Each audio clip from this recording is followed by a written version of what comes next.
Canada সরকার express এন্ট্রির health এবং social service সেক্টরে যারা অ্যাপ্লাই করেছিলেন তাদের মধ্য থেকে ২৫০০ মানুষের কাছে আইটিএ পাঠিয়েছে বা ইনভিটেশন টু অ্যাপ্লাই।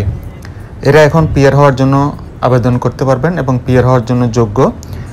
এই সমস্ত প্রার্থীদের মধ্যে যাদের ন্যূনতম স্কোর অর্থাৎ মিনিমাম কম্প্রিহেন্সিভ র্যাঙ্কিং সিস্টেম বা সিআরএস স্কোর ৪৭০, তারা এই অ্যাপ্লাই করতে পারবেন। এবং আর একটা শর্ত হচ্ছে যারা ২৩শে এপ্রিল ২০২৫ তারিখের মধ্যে বা এর আগে আবেদন করেছেন।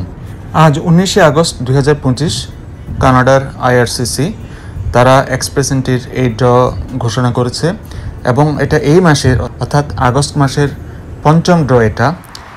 এছাড়া এই সপ্তাহের মধ্যে এটা দ্বিতীয়বার ড্র হলো, অর্থাৎ দেখা যাচ্ছে খুব ঘন ঘন এখন ড্র হচ্ছে এবং মানুষজনকে আইটিএ পাঠাচ্ছে।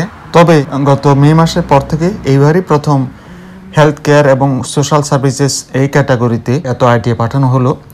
এর আগে কিন্তু এই সেক্টরকে তেমন একটা গুরুত্ব দেওয়া হয় নাই, যদিও এই সেক্টরে অর্থাৎ হেলথ সার্ভিসে, হেলথ কেয়ার সিস্টেমে এবং বিভিন্ন সোশ্যাল সার্ভিসেস ক্যাটাগরিতে প্রচুর জব কানাডা রয়েছে। এবং আমি আমার এর আগের কয়েকটা ভিডিওতে বলেছিলাম এই দুইটা অকুপেশনে অর্থাৎ এই দুইটা পেশায় প্রচুর জব সামনে আছে এবং এখনও আছে। তো গভর্নমেন্ট হয়তো এটা রিয়েলাইজ করেছে। এর আগে অবশ্য জুলাইয়ের ২২ তারিখে যে ড্রটা হয়েছিল সেখানে আরও বেশি মানুষকে তারা ইনভাইট করেছে এখানে অ্যাপ্লাই করার জন্য হেলথ কেয়ার এবং সোশ্যাল সার্ভিসেস সেক্টরে। তো সেই আইটি এর সংখ্যা ছিল ৪০০০ এবং সেখানে ন্যূনতম স্কোর তারা ধার্য করেছিল ৪৭৫।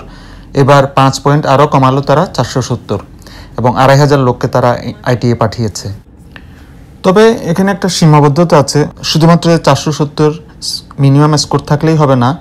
যারা এপ্রিলের ২৩ তারিখের মধ্যে বা এর আগে অ্যাপ্লাই করেছেন তারাই এর জন্য যোগ্য হবেন, অর্থাৎ ২৩শে এপ্রিলের পর যারা অ্যাপ্লাই করেছেন তাদের কাছে এই আইটিএ পাঠানো হয়নি, তাদেরকে অপেক্ষা করতে হবে পরবর্তী ড্রয়ের জন্য। তো আজকের এই যে অ্যানাউন্সমেন্ট সেটার আগে অবশ্য তারা আরেকটা ড্র ঘোষণা করেছিল ১৮ আগস্ট অর্থাৎ একদিন আগে। সেটা হচ্ছে প্রভিন্সিয়াল নমিনি প্রোগ্রামে বা পিএনপির আন্ডারে। এর আগে ৮ই আগস্ট তারা ফ্রেঞ্চ ল্যাঙ্গুয়েজ প্রফিসিয়েন্সি এই ক্যাটাগরিতে অনেক লোককে তারা আইটিএ পাঠিয়েছে। এর আগে অর্থাৎ ৭ই আগস্ট তারা পাঠিয়েছিল সিইসি বা ক্যানাডিয়ান এক্সপিরিয়েন্স ক্লাস এই ক্যাটাগরিতে।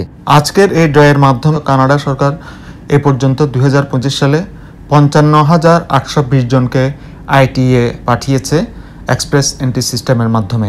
তবে সবচেয়ে বেশি আইটিএ পাঠিয়েছে Canadian government French language proficiency এই ক্যাটাগরিতে। ৭৫০০ লোককে তারা আইটিএ পাঠিয়েছিল এই ক্যাটাগরিতে এবং সবচেয়ে মিনিমাম স্কোর ছিল ৩৭৯ অর্থাৎ ৩৮০-এর নিচে। সেটা মার্চের ২১ তারিখে সেই ঘোষণাটা তারা করেছিল। আগে তারা ৬ মার্চে তারা একই ক্যাটাগরিতে অর্থাৎ ফ্রেঞ্চ ল্যাঙ্গুয়েজ প্রফিসিয়েন্সি এই ক্যাটাগরিতে ৪৫০০ জনকে আইটিএ পাঠিয়েছিল। কানাডা সরকার আরও একটা ক্যাটাগরিকে খুব গুরুত্ব দিচ্ছে, সেটা হচ্ছে ক্যানাডিয়ান এক্সপিরিয়েন্স ক্লাস। এটা সবসময় কানাডা সরকারের একটা অগ্রাধিকার খাত। সিইসি বা ক্যানাডিয়ান এক্সপিরিয়েন্স ক্লাসকে সবসময় কানাডা সরকার গুরুত্ব দিয়ে আসছে। ফেব্রুয়ারির ৫ তারিখে যে ড্রটা হয়েছিল সেখানে ৪০০০ লোককে এই ক্যাটাগরিতে তারা আইটিএ পাঠিয়েছে। এছাড়া জুন মাসের ১২ তারিখ এবং ২৬ তারিখে তারা যে আইটিএ পাঠিয়েছে সেটাও সিইসি বা ক্যানাডিয়ান এক্সপিরিয়েন্স ক্লাস এই ক্যাটাগরিতে এবং ওই দুইবারই ৩০০০ করে আইটিএ পাঠিয়েছে। তবে মিনিমাম স্কোর ছিল অনেক।